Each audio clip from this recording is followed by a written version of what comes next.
squeak, you live in a money pit. Money pit. If your basement needs a pump or your place looks like a dump, you live in a money pit. Money pit. Pick up the telephone, fix up your home sweet home by calling 888 Money Pit. Coast to coast and floorboards to shingles, this is the Money Pit Home Improvement Show. I'm Tom Kreitler. And I'm Leslie Segretti. And we're here for you. So the question is, how can we help? What are you working on? Think of us as your coaches, your assistants. We're here to spur you on, cheer you on, give you some tips and advice to help you create the best home ever. The number is 1-888-MONEY PIT, 888-666-3974. Give us a call right now because we are ready to get to work. Hey, coming up on today's show, if you've made a New Year's resolution to take perhaps more time to enjoy the little pleasures, we've got a great idea for you. How about creating a studio space so you can focus on your favorite pastime? We're talking about craft spaces, woodworking spaces, art spaces, workshops, you name it. We'll have some tips on how you get that done, even if the space is very small or just not obvious to you at this moment. And also ahead this hour, a lot of people suffer from this very common problem, and that is just stinky odors coming from the sink. Turns out it's very simple to fix, and there's really an easy hack that can help. We'll share that in just a bit. And now that the holiday party season has passed, is your furniture looking a little worse for wear? Perhaps you picked up a few water rings or dings or dents. We've got some hacks that can help with that just ahead. But first, we want to know what you are working on in this new year. Perhaps you're still writing 2018. Well, it's 2019, guys. Let's get with the program. What do you want to achieve this new year in your money pit? Let us help you make a plan so that you can have all of those wonderful things you ever wanted in your home this very year. Give us a call right now at 1-888-MONEY-PIT, 888-666-3974. Let's get to work. Jody in Delaware, you've got the money pit. How can we help you today? I actually have a problem with my foundation. It's an exposed foundation, about 3 feet high around the whole footprint of the house is exposed. It's a cement block foundation that had parging on it originally, and the parging was cracking, so it was recommended by a masonry contractor to put Drylok over it. So this is what I did. I put they add color to the Drylok, so I put it over the whole foundation, and it started to crack and peel and bubble. Yeah, you didn't adhere properly. First of all, isn't Drylok usually an interior masonry paint, not an exterior masonry paint?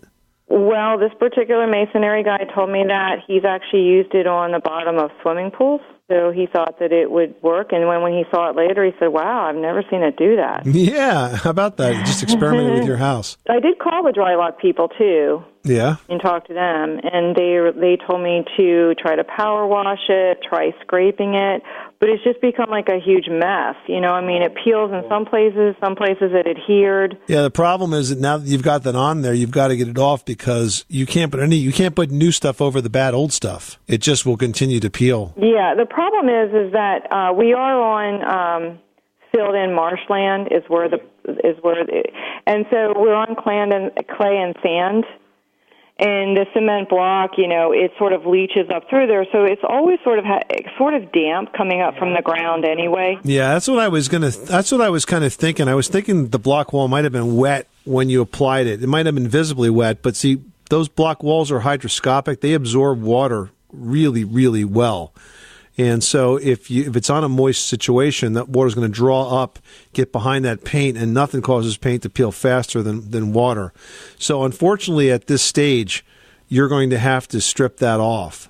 Oh my gosh! And we're right on the water. You know, I mean, we're on the bay. So I'm always worried about things that are not environmentally friendly. The other thing that I think you probably could do, and this is a big job in and of itself, though, is you could have a mason attach a woven wire mesh to that foundation and re-stucco it. And in that case, it could go right on top of the old junky paint because you're not really sticking to the foundation, you're sticking to the mesh. So that's another possibility. I gotcha. Yeah. Yeah, because I guess in some places that was used before underneath the parging. Well, the parging is simply a stucco coat that goes on top of the block wall, and it's typical for the parging to crack. And usually it cracks along the lines of the masonry block. Yep, that's what it did. And that's not necessarily a defect. That's pretty much just the way it goes with that stuff, especially if they don't put it on thick enough. So I would consider, if you really want to have it to look like a traditional masonry foundation, I would consider having mesh put up there and then properly restuccoed. If not, you're just going to have to peel that paint off any way you can. I might take a look at some of the citrus-based paint strippers if you have some that's really hard to get off. All right. Thank you so much. All right. Sorry to have better news. Good luck with that project. Thanks so much for calling us at 888-MONEY-PIT. Travis in Des Moines, Iowa is on the line with a garbage disposal situation. What's going on? Well, I've got a GE garbage disposal that we just had installed when we remodeled our kitchen, and we do our dishes out of our sink, and so we fill the sink base up, and then when we drain the water out, we kick the garbage disposal on just to eat up all the stuff going down. Right. And once it gets about halfway down, this garbage disposal just shakes like crazy, and it'll shake the whole entire sink. And if it's shaking, it's out of balance. And so why could it be out of balance? You said it's a new unit? Yep, it's brand new. The thing is when we turn it on, it runs just fine. Right. And then about halfway down, it starts to shake, and then it stops, and then it goes back to just a clean operation. I suspect, now inside the unit itself, there's these sort of paddles that swing around and help mash up the garbage. Yep. I suspect that something is wrong there, and they're getting stuck in a position opposite than the other two. Because if that happens, it's just like balancing a tire. If you don't have the weights in the right place, you start to get a vibration. So I suspect that either something is wrong with one of those paddles, or this just has a bad bearing. And a bad bearing can actually work really well, and then when the weight distribution gets a little bit different because all the water's going through there, it can kind of like catch an edge, so to speak, and work really poorly. But I think you need to replace that.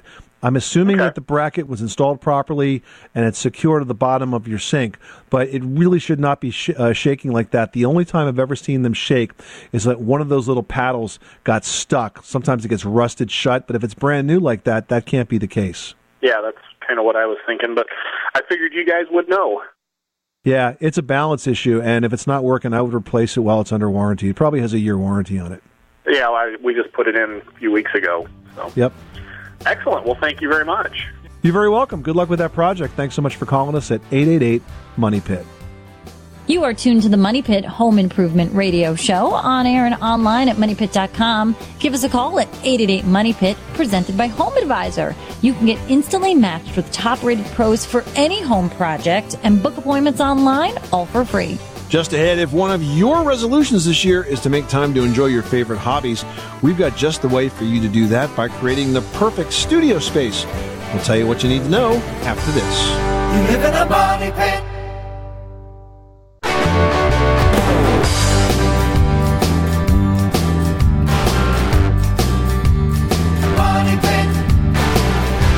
The Money Pit is presented by Trane. Inside the Trane testing facility, they test their heating and cooling products in the harshest conditions found in nature, all to ensure their products can run through anything. That's why it's hard to stop a Trane. Where home solutions live, this is the Money Pit Home Improvement Show. I'm Tom Kreitler. And I'm Leslie Segretti. And we'd love to hear what you're working on this fine weekend. The number is 1-888-MONEY-PIT if you want to give us a call. And that is presented by Home Advisor, where it's easy to find top-rated local home improvement pros for any home project. Go to homeadvisor.com for more. Darlene in Arizona, you've got the Money Pit. How can we help you today? Remodeling a bathroom into a laundry room because there was no laundry room there and 3 bathrooms. So I put the stick-on linoleum squares on the floor, which was probably a mistake, but it's all down, and now I notice on the edges it's starting to pull up just a little bit. It's fine in the middle, but around the edges. And so I was wondering, should I use a silicone around, kind of pull them up a little bit, put silicone around there, or like a water-based sealant of some kind? I just didn't know quite what to do if we put the washing machine in there and there was a leak, and then I was afraid the whole floor would come up or something. So do you think if you kept pulling the tiles, they would all come up completely? I think the reason why the sides are, maybe the floor isn't quite even on the edges or something. I'm just thinking that maybe it wasn't quite even, and it's not every every side, but just part of it, right where the washer's going to be, as a matter of fact. Well, look, if you were to be able to lift up those edges and add a tile adhesive underneath that, a regular floor tile adhesive, the kind of tile adhesive that you would use if you were laying down these vinyl tiles from scratch, and then you weighted it while it dried, that would probably be the best chance you got of preventing it from coming back up again. But I got to tell you that it's been my experience that once these seams start to go, you fix one and two more pop up. So this might be something you're chasing. And if it's only a small area, what you could also consider is basically replacing the vinyl floor with laminate floor. You know, just a small amount of laminate flooring won't be that expensive, and it can be laid down right on top of that vinyl floor. Laminate floors will float. They don't need to be attached. They sort of lock together, and they will lay down on top of that. You know, you'd put a saddle in where you like hit the doorways and that kind of stuff, but that would give you a really durable floor. You wouldn't have to worry about it. Well, that'd be better than pulling it all up. That's a good idea. Thank you very much. Good luck with that project. Thanks so much for calling us at 888-MONEY-PIT. David in Tennessee is on the line with a roofing question. How can we help you? Well, I have a 1965 house with about a 1975 solar water heating system that quit working quite a while ago, and I have a leak somewhere underneath it, I think. But finding that leak I've been fighting that for a few years now. And, of course, the fact is that where the water drips from and stains my ceiling, doesn't seem to have much to do with the location of the actual leak. So, first of all, this solar water heater is 40 years old? Is that what you're saying? Yeah, well, yeah. TVA had a program back in those days. We've been in this house for almost 45 years, so it really has been a while. It sounds that way. I'm pretty sure that water heater doesn't really owe you anything, but let's see if we can help you figure out at least where it's leaking. Now, if it's not leaking directly underneath where the water heater is, one of the things that you could do is you could try to run a hose across that roof and strategically move it from one end to the next or across the area where it's most susceptible and see if you can figure out what causes it to leak. If that doesn't do it, then it's most likely being caused by wind-driven rain, and that becomes a lot more difficult for you to pinpoint. Does that make sense? Yeah, I think it's probably not that, because we do get windy rain here in Memphis, but it will happen when we're just getting just kind of a slow drizzle, and it's not a great deal of water, but I mean it's always drops, but it's enough drops that it's going to do damage. You know, the other thing that you could use that might help pinpoint where this is happening, David, is an infrared scanning device. So infrared devices are often used by roofers to find leaks because the temperature of the roofing where it's wet is different than the temperature where it's not wet.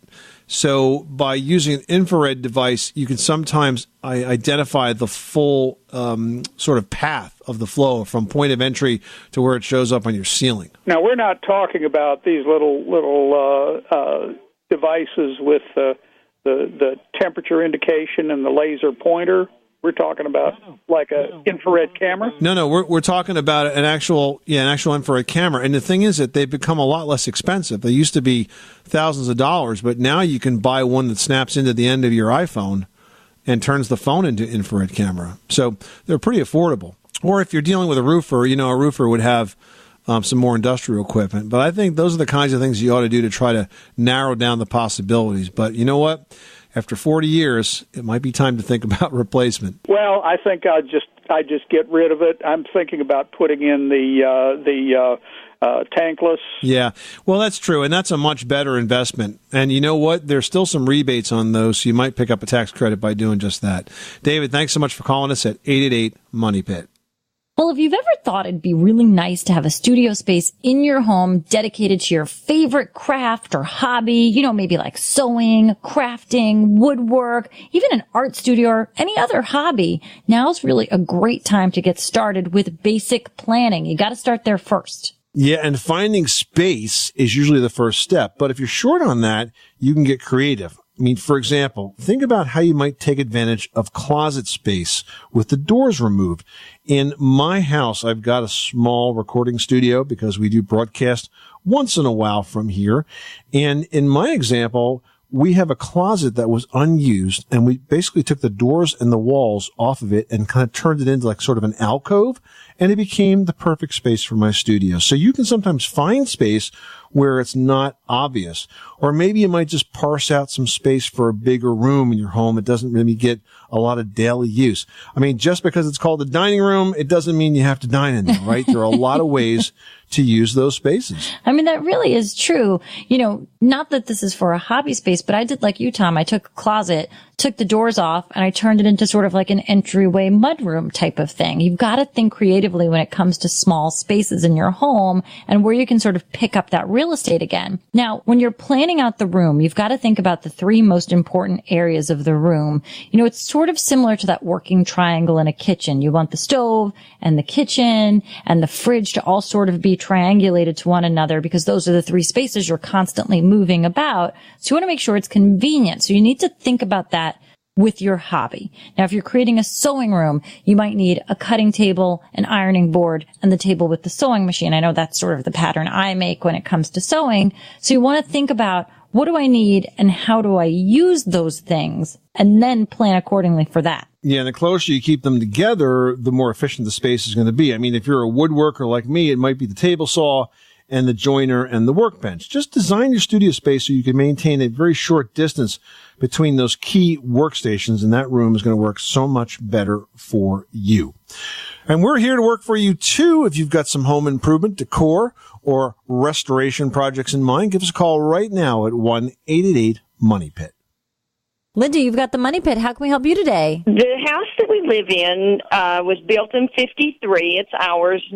We've paid it off and trying to keep it in good shape. But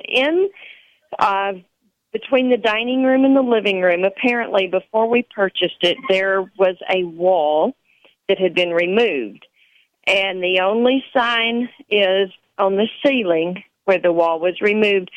There's a double crack, like on each side of a 2x4 is what it looks like, about that width in the drywall.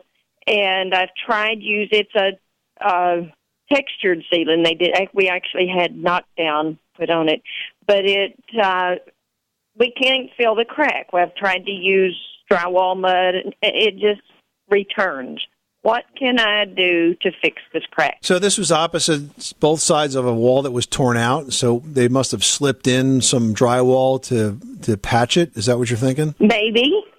So that's not the best way. That's not the best way to fix that sort of thing. You can't put a narrow strip in there and have it ever look like a normal ceiling. If you've got a hole like that where you pull the wall out, what you have to do is cut a bigger piece of drywall out, maybe about a foot or two on each side of it, and you do that right on the edge where the floor joists are, the ceiling joists are in this case. Then you have a bigger seam to tape and spackle and secure, and if that's done well, then you're never going to see it again.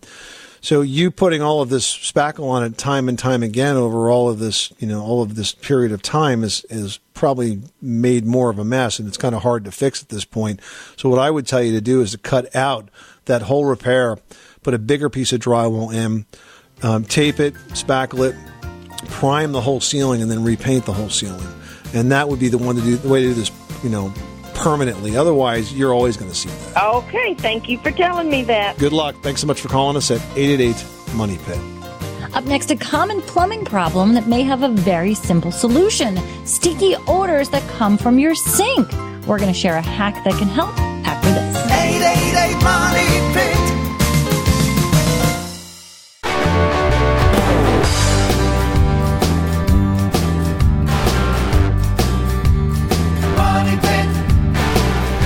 The Money Pit is presented by HomeAdvisor.com. Whether it's minor repairs or major remodels, leave it to HomeAdvisor to do the work. Check out HomeAdvisor.com.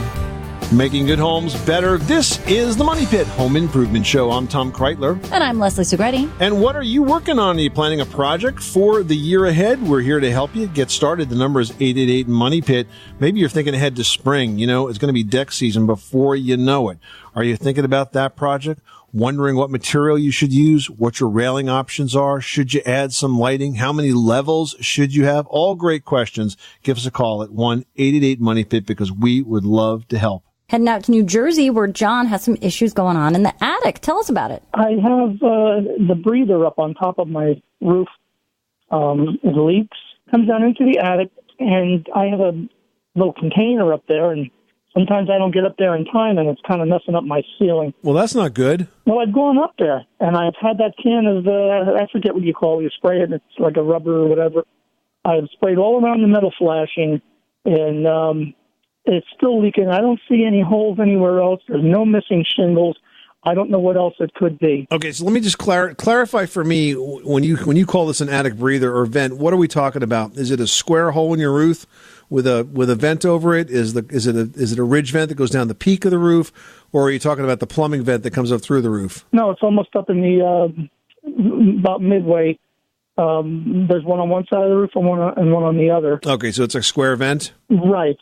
And the opening is it's on an angle, but I don't know if it's enough of an angle when the wind drives the rain in a certain direction. Yeah, that's what I was thinking. You may have some wind-driven rain in here, and what my advice would be to you is you have a ridge that goes down, sort of like a peak of the roof that goes down the middle of the house. No, it goes across. It runs horizontally. What kind of roof style do you have? Is this like a standard colonial house, or what is it, a ranch? Small ranch. Okay. So here's what I would do.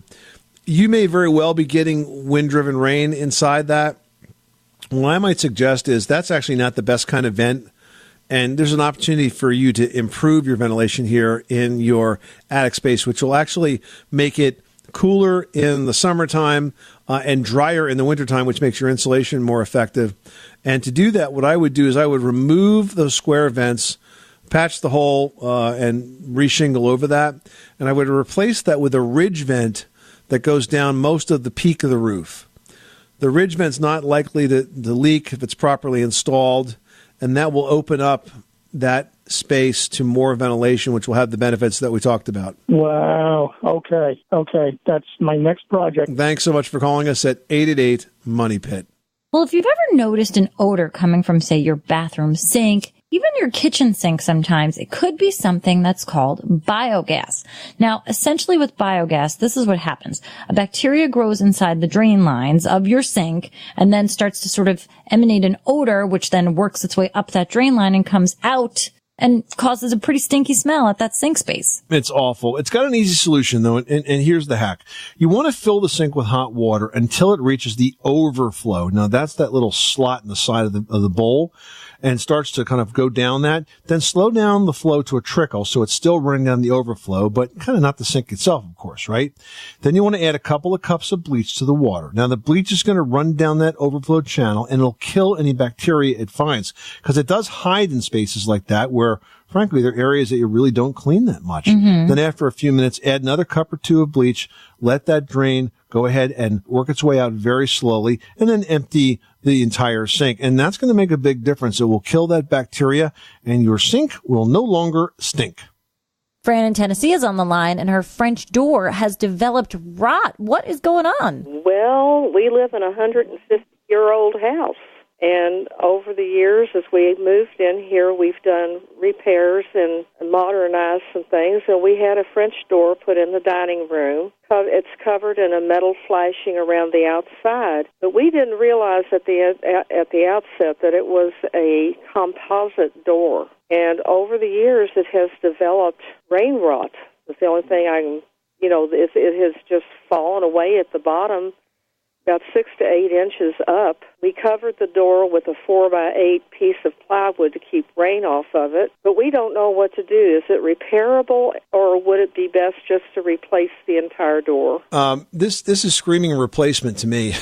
I was afraid you were going to say. Well, listen, you've already covered it with a sheet of plywood. So, I mean, if you called me and you said, listen, I got a hole in my door because it's rotted out and it's a few inches from the bottom, I would tell you there's different materials that you can use to fill those rotted holes back in with that are sort of like packing a cavity. You know, there's 2-part epoxy patching materials. You mix them together, you put it in there, you sand it, and then you can, prime it and paint it.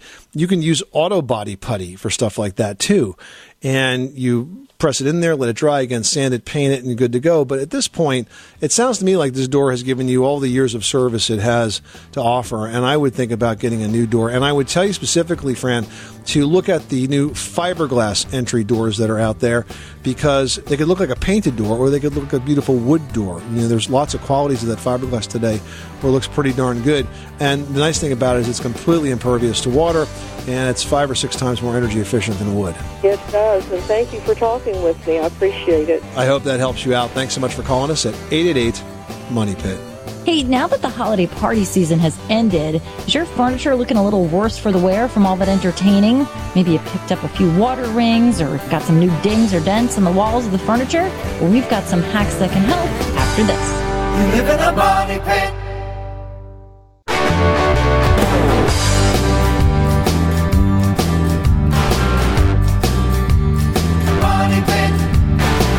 The Money Pit is presented by HomeAdvisor.com. Whether it's minor repairs or major remodels, leave it to HomeAdvisor to do the work.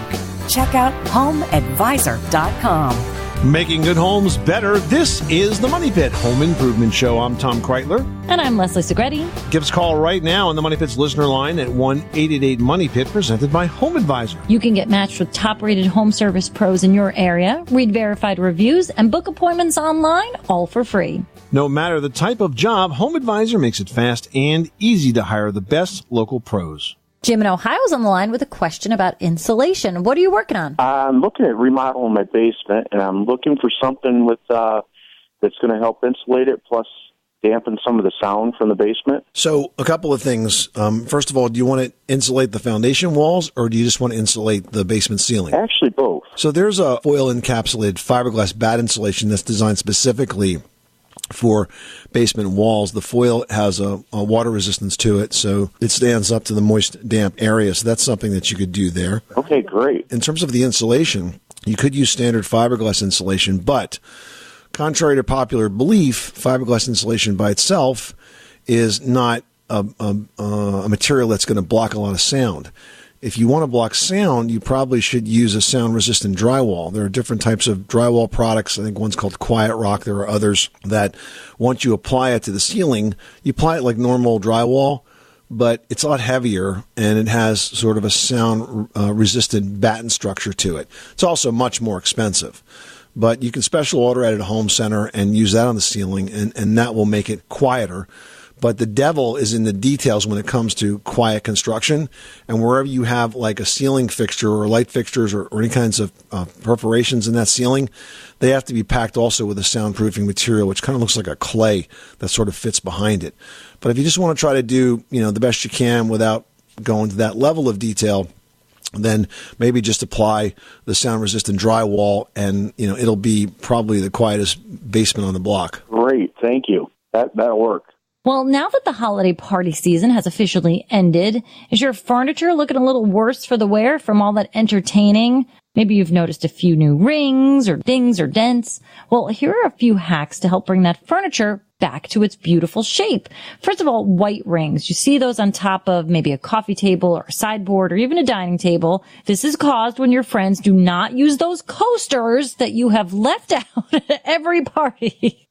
Seriously, guys, what happens is people put down their drinks, they're not using a coaster, that water vapor penetrates into the finish of that piece of furniture and causes a white ring. Now, you can remove it by wiping that piece of furniture gently with a cloth that's barely been dampened in denatured alcohol, and that's going to go ahead and dry that right out.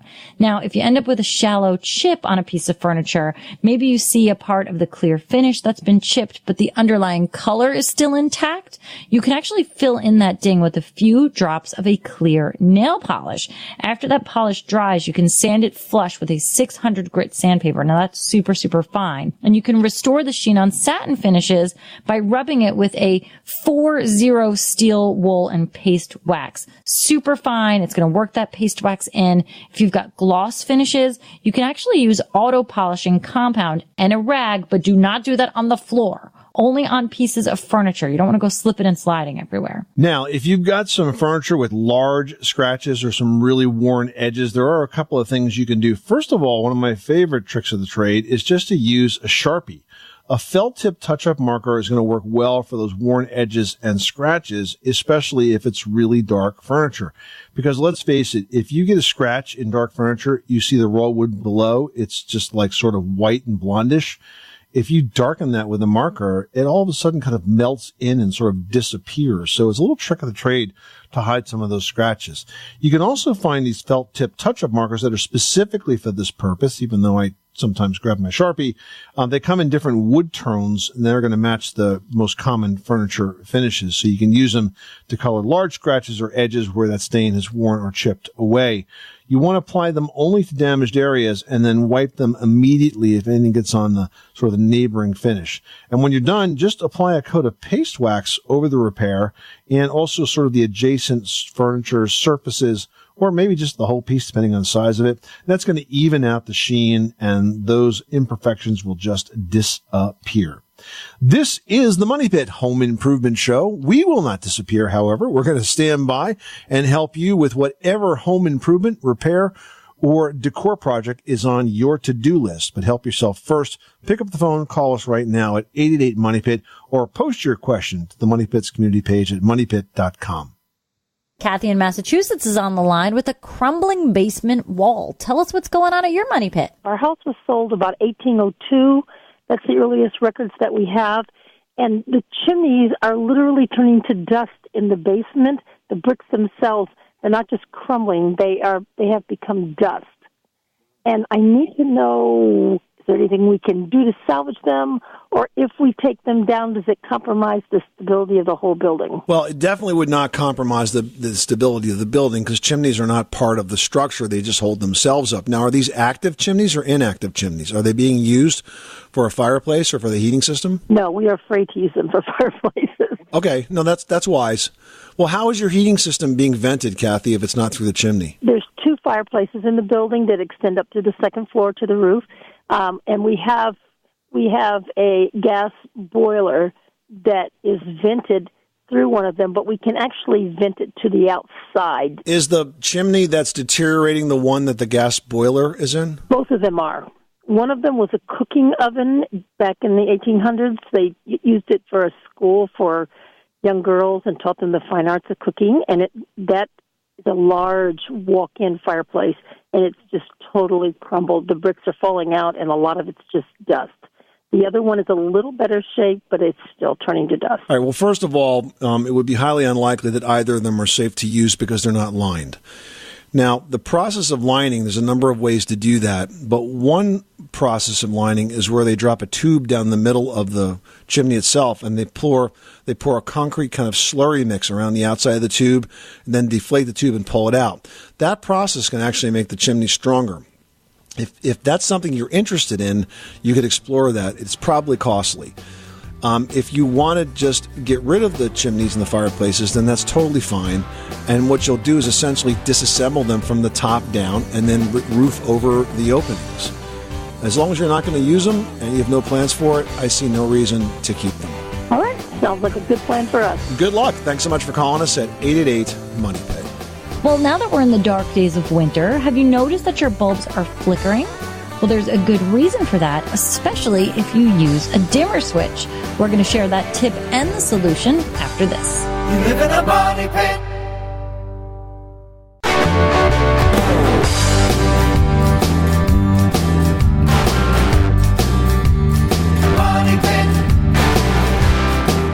Making good homes better. This is the Money Pit Home Improvement Show. I'm Tom Kreitler. And I'm Leslie Segretti. Well, with all the wet weather that may be happening across the nation, we are getting more inquiries on how to stop wet basements and wet crawl spaces. Some folks feel like it's the worst nightmare, but it's pretty common and it's actually pretty easy to fix. If your basement or your crawl space is getting wet directly after a snowmelt or a rainfall, it's a simple matter of improving the grading and the drainage at the foundation perimeter. We're talking about cleaning gutters, extending downspouts, and regrading the soil. We've got a great post on how to do all of that. Just search basement waterproofing on moneypit.com. You'll be surprised on how easy and inexpensive it is to get that job done. And don't forget to post your questions online, just like Leah did. Now, she writes, I recently had recessed lighting installed throughout my home. The lights in the living room won't dim sufficiently and are flickering. What can I do? It sounds like you may be dealing with some LED bulbs. You know, they're great energy savers, but they don't have the dimming range of an old-fashioned incandescent. One of the things you could do is to install a Lutron dimmer. Their product is called Maestro. And the reason I say that is because it has the unusual ability for you to be able to control the exact range or power to that bulb.